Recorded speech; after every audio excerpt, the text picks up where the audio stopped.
Hey everyone, तो ये था मेरा इंग्लिश का पेपर और मेरा था सेट 3 यार। इससे बुरी किस्मत क्या ही हो सकती है, मैं लिटरली बता रही हूँ। आज तो क्या क्या नहीं हुआ है ना। एक तो मैं जाम में फंस गई, उसके बाद हमारी क्लास में एक लड़की ही बेहोश हो गई गाइस। क्या ही उसे पूरी क्लास देख रही है पेपर छोड़ के। तो ये था कुछ आज का पेपर गाइस। इतना लेंदी पेपर जब सीबीएसई को बनाना होता है, जब सीबीएसई को पता है कि 3 घंटे दे रही है वो हमें पेपर लिखने के लिए, तो इतना लेंदी पेपर तो नहीं बनाना चाहिए। मेरी क्लास में एक भी ऐसा बच्चा नहीं था जिसका पेपर छूटा ना हो, और मेरा भी छूटा है। 5 6 6 10 11 19 भाई लोगों का 20 20 नंबर का पेपर छूटा है। इतना लेंदी पेपर था और मेरा था सेट 3। और सीरियसली सेट 3 बिल्कुल भी इजी नहीं था। कौन मतलब यार, इंग्लिश का पेपर तो एटलीस्ट एक पेपर से उम्मीद थी, उसमें तो कम बैक कर लेते थे। सीबीएसई ने वो भी नहीं करने दिया।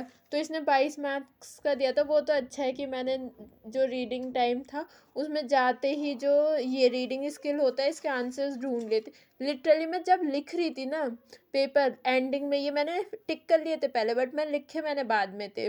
जब मैं लिख रही थी ना, मुझे डॉक्टरों वाली फील आ रही थी बिना नीट किए हुए, क्योंकि मैं पेन उठा ही नहीं रही थी। भाई पेपर चेक करने वाले को मौत आएगी कि ये किसने पेपर लिखा है, पता नहीं कैसे ही चेक करेगा। अच्छी बात है, ऐसा पेपर बनाओगे ना तो ऐसे ही लिखेंगे हम तो आंसर। हाँ नहीं तो ऐसे कौन ही बनाता है यार। 22 नंबर में आंसर पैसेज दे रखा है, ठीक है। उसके बाद चलो आंसर पैसे वो तो मैंने पहले ही कर लिया था। नहीं तो मेरी मोस्ट ऑफ द क्लास का ना आंसर पैसेज छूटा ही है, क्योंकि लास्ट के टाइम में ना तो टाइम बचा था और ना बच्चों के पास टाइम बचा था कि वो ढूंढ पाए आंसर। क्योंकि ठीक है, हार्ड था, बट लिटरली हार्ड था, लेंदी था भाई। 3 घंटे हैं, 10 12 घंटे तो सीबीएसई देती नहीं है। उसके बाद ये यहाँ से बी सेक्शन था रीड। हाँ यहाँ से, ये तो अभी वही चल रहा है। यहाँ से बी सेक्शन था रीडिंग स्किल का, ठीक है। अब इसमें भी क्या था कि इसमें मतलब मुझे ये वाला सेक्शन थोड़ा सही लगा था, क्योंकि ये मेरा हो गया था। मतलब ये एज़ कम्पेयर टू अदर मुझे ये इजी लगा था, क्योंकि ये मेरा हो गया था, मैंने कर लिया था, ठीक है।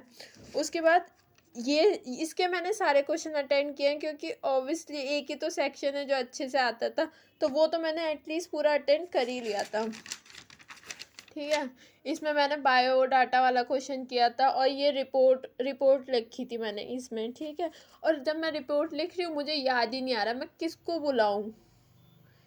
तो फिर मैंने एक फेमस राइटर है उसे लिख दिया, उसका नाम लिख दिया मैंने, उसे बुला लिया, क्योंकि लाइब्रेरी से रिलेटेड कोई वो था इसलिए, ठीक है। अब मुझे नहीं पता मैंने सही लिखा है या नहीं, और आप लोगों का पेपर कैसा गया है कमेंट करके बता देना।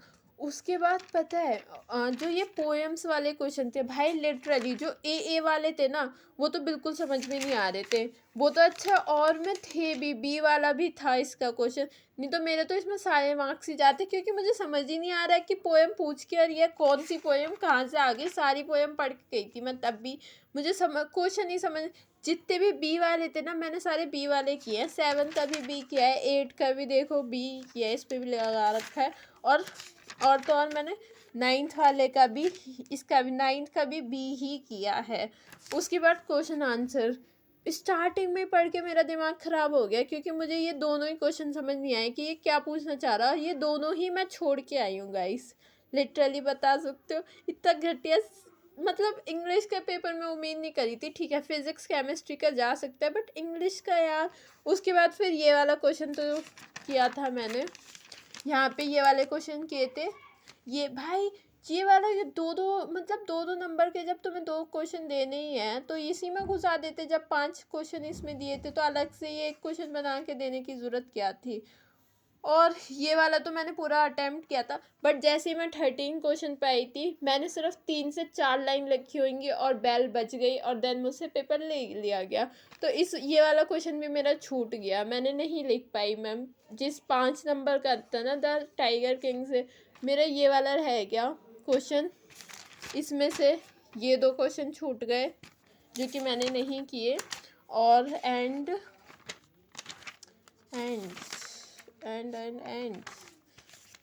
और जो स्टार्टिंग के जो पैसेज वाले थे, मैंने निकाल लिए थे, मैं पहले आंसर निकाल के बैठी थी, बट मैं इसका आंसर नहीं लिख पाई क्योंकि मुझे ये पता था कि क्या आंसर लिखना, बट मेरे पास टाइम ही नहीं बचा था, पेपर ले लिया था मेरा, जबकि मैंने इसका आंसर ढूंढ रखे थे, सबके पहले ही ढूंढ लिए थे, इसलिए मुझे पता है एंडिंग में यही होता है।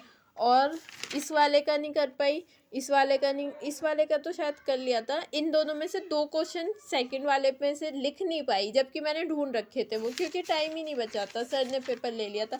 उसके बाद इसमें से ये लास्ट वाला क्वेश्चन का आंसर मैं नहीं एक्सप्लेन कर पाई, जबकि मुझे पता था इसका भी आंसर, मैंने निकाल लिया था पैराग्राफ में से।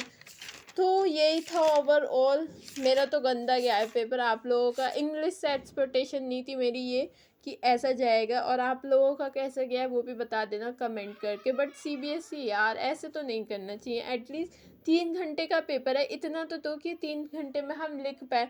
हाथ की ना हालत ख़राब हो गई लिखते लिखते, तब भी ये पेपर ख़त्म नहीं होके दे रहा था।